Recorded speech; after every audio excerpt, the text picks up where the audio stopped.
මේ තියෙන්නේ අපේ ඉඟුරු වගාවක්. මේ ඉඟුරු වගාව තාම ආරම්භක අවධියේ තියෙන්නේ.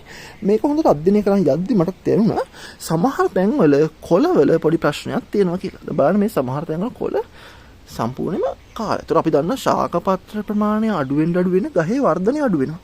ඒතර මේ ඉඟුරු වර්ධනය අඩු වෙනවා. එතකොට මේ වගේ දෙයක් ප්‍රශ්නයක් ආව ගමන් කුමිනාශක කඩවල වලට ගිහිල්ලා බෙහෙත් අරගෙන ආවිල්ලා මේක බෙහෙත් වලින් ආවන්නේ නැතුව හොඳට මේ වගාව අධ්‍යයනය කරලා මොකද්ද ප්‍රශ්නේ කියලා. දැන් මම මේක වගාව අධ්‍යයනය කරද්දී මම දැක්ක මේ සම්පූර්ණ කොළ උඩක් අඩු වෙලා තිනවා. එතකොට මම බැලුවා මේක ප්‍රශ්නේ මොකද්ද කියලා. අන්න මට කතාවේ කතානායකයා හම්බ වුණා. මේ ඉන්නේ දලඹුවේ. ඒතකොට මෙන්න මේ කොළ සියල්ලටම වග කියලා තියෙන්නේ මෙයා. එතකොට මේ වගේ දලඹු උවදුරක් තිබ්බොත් අපි එකට කුමිනාශකයක් ගාලා ගහන්න නැතුව අපිට පුළුවන් මෙන්න මේ දලඹුවා ඉන්න ශාකය පත්‍රය ගලවලා මේ වගාවෙන් ඉවත්ම කරලා දාන්න. හරිද? එතකොට මේ වගාව සම්පූර්ණයෙන් හොඳට අධ්‍යයනය කළා මේ වගේ දලඹුවක් ඉන්නවනම් ඒ දලඹුව සියල්ලම ඉවත් කරන්න වගාවෙන්. මොකද නැත්තම් වෙන්නේ මේ වගාවෙන් මේ සියල්ලට මේක පැතිරිලා සම්පූර්ණයෙන්ම ශාක පත්‍ර ටික විනාශ වෙනවා. හරිද?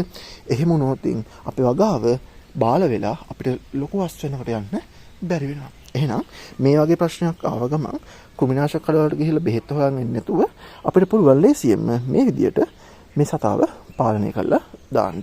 ඊට පස්සේ අපේ වගාව ආරක්ෂා කරගන්න පුළුවන්. එහෙනම් තාලුත් වේලකේ හම්බෙමු. එහෙනම් ගිහිල්ලා එන්න. පරිස්සමෙන් ඉන්න.